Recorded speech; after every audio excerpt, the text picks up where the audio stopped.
Let's talk a little bit about some of the most common questions and misconceptions about heating with wood all winter long. So for the sake of context, our family homestead is in Michigan where it gets to be -5 to -15 degrees pretty much all last week long. And we do heat solely with wood all winter. Our wood stove is a fireside by Woodstock, and it takes about 4 to 5 face cords of wood, which is about 3 to 5 fallen trees to heat for the winter. So for our family, we don't typically cut down live trees. We're fortunate enough to have enough fallen trees, usually ash that died from the emerald ash borer, that we're able to cut those up and use those instead. Thankfully, on our family 45 acres, we're able to replant other trees in the stead, fruit trees, nut trees, and other natives to replace the ones that have died and fallen.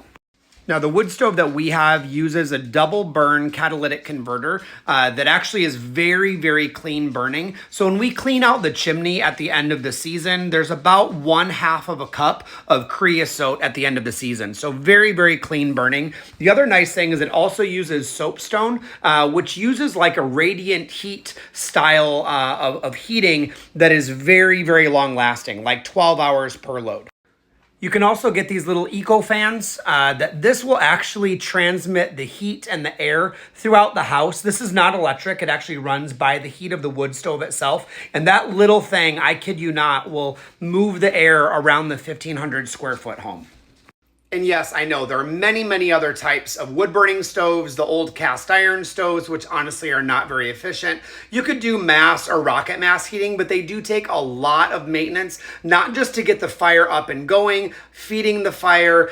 The way that you dry the wood is also very different. And the stoves themselves, when you use rocket mass, does take a lot of annual maintenance. So for our family, this was the right choice. It creates a beautiful ambiance, radiant heat that lasts all the way through the night, even in Michigan winters, and we don't use that much wood. Again, it's 3 to 5 fallen trees per year that we use to heat all winter long. So happy homesteading, and I will see you in the garden.